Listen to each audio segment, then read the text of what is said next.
Using the visual arts to reduce mental health stigma. A systematic review published in 2016 found that 1 in 10 children and adolescents around the world suffer from mental health difficulties. However, less than a third of this population seeks treatment. Overall, 72% of individuals in a cross-sectional global study reported feeling the need to conceal their diagnosis in order to be accepted and to lead a normal life. Stigma has been identified as a key universal deterrent to treatment. Stigma, either public or self-perpetuated, affects treatment-seeking and care behaviors as well as the types of support and treatment options available to those suffering. In the global fight to end mental health stigma, the arts have been an effective medium for promoting awareness and sparking discussion. Using photography, theater, film, narrative, and music, prior projects suggest that using the arts can be an effective strategy in many cultural settings. Artists such as Sean Cross believe that their work can help convey the lived experiences of those with mental illness in ways that are relatable and understandable. Curators such as Patty Gubril explain how the visual arts can address mental health stigma. Although research on the impact of arts on mental health stigma is rare, especially in low and middle income countries, existing studies show promise that visual arts can reduce stigma towards mental disorders. One such study by Michalak et al. Uses a one-woman theatrical performance to assess the potential impact on stigma of both healthcare providers and those with bipolar disorder. The theater performance is written and performed by Victoria Maxwell, who suffers from bipolar disorder. I think that's the first time I ever heard it. Manic depression. Scary. Unlike those cuddlier, friendlier terms. You know, batty, buggy, balmy, crazy, dippy, daffy, dotty, kooky, loony, loopy, nutty, screwy, wacky. or the O's, cuckoo, gonzo, loco, schizo, psycho, wacko, weirdo. Or the food metaphors, bananas, crackers, nuts, and fruitcake.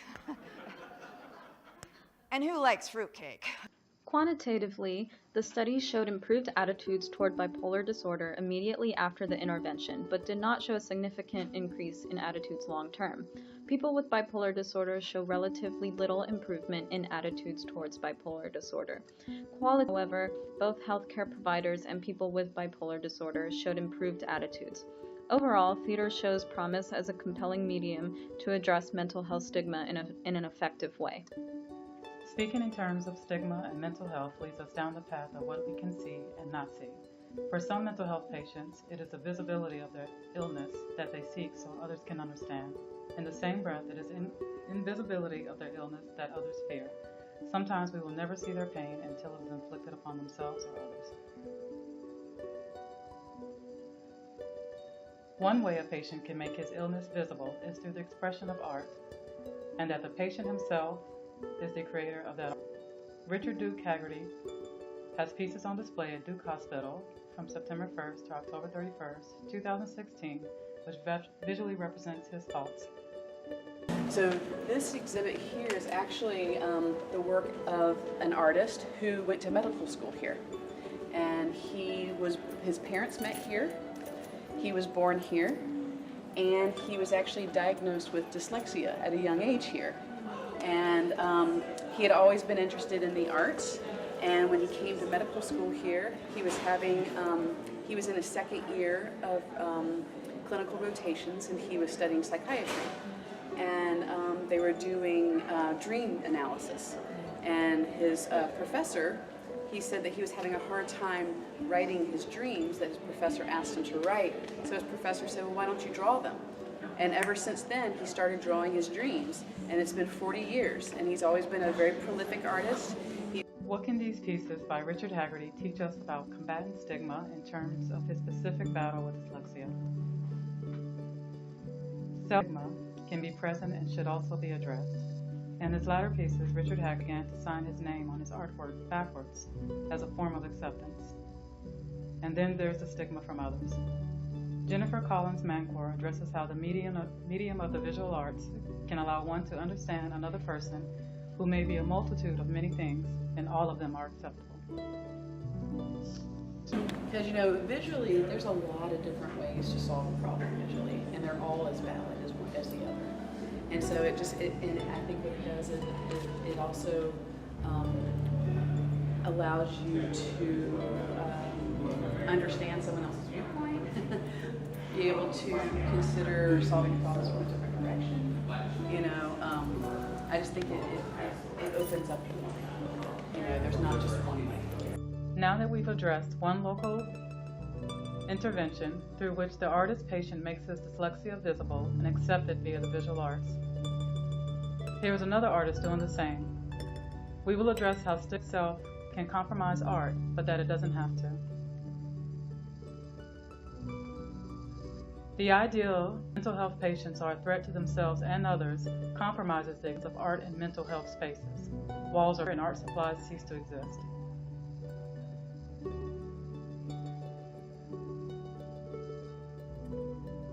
Arts at Duke works with patients within the Williams Ward, the inpatient psychiatric unit of Duke Hospital.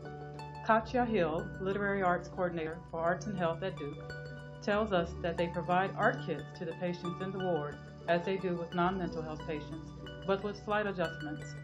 Art kits come with soft journals without spirals and coloring books that are not wrapped in plastic bags. Safety shouldn't compromise beauty, she said, nor the ability to create. And what's happening just east of us at Cherry Hospital in Goldsboro, North Carolina, which designed its interior to include safety and art, from padded paintings to sketch with nature scenes on the walls, to each room being named after a tree, and the word sane removed from the hospital name itself. Cherry Hospital is renaming and staking a claim in art. Many interventions using visual arts have been implemented and tested in developing and underdeveloped countries, as well as among immigrants and refugees. However, most of these art projects were developed in Western countries, and project ideas tend to be generated and created by the researchers. The research tested the effectiveness of those interventions by measuring what extent psychiatric symptoms are improved and how much the stigmas of mental disorder reduced with standardized instruments. These outcomes measure with quantitative methodologies and cannot capture the range of impact of visual art intervention. It is important to listen to the perspective of people with mental disorders, their families, healthcare providers, hospital visitors, community members, and artists who are exposed to or implement the various forms of visual art interventions. Stakeholders need to be actively engaged in the creation of art interventions to combat mental illness stigma. Perceived barriers such as language and individual preferences and values need to be considered when designing interventions. In addition, lack of research on the impact of visual art interventions on reducing stigma disorders in low and middle income countries. Qualitative research will provide a more comprehensive representation and voice to all stakeholders, resulting in an improved interventions with cross-cultural contexts.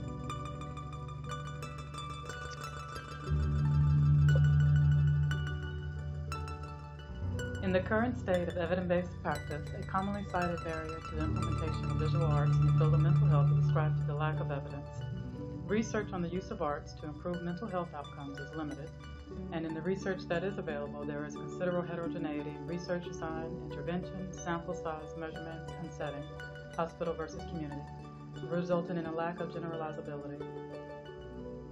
Within the discipline of global mental health, limited evaluation of outcomes and measurement tools have also served to preclude wider implementation of art initiatives in mental health. Finally, an understanding of the important influence of culture on mental health disorders cannot be overstated. The persistent themes of cultural relevancy and competency in global mental health, as well as the understanding of what mental illness means and how it is defined in multiple cultures, is integral to addressing the challenges to mental health and mental health treatment. The same challenges that exist in global mental health are also found within the United States. The Diagnostic and Statistical Manual and its subsequent editions that was created in the United States and shipped abroad was primarily developed and used on white middle-class heterosexual male samples and potentially does not reflect the cultural diversity of the individuals within its own borders. There is considerable potential for the exchange of information between global mental health and experience of mental health within the diverse populations of the United States.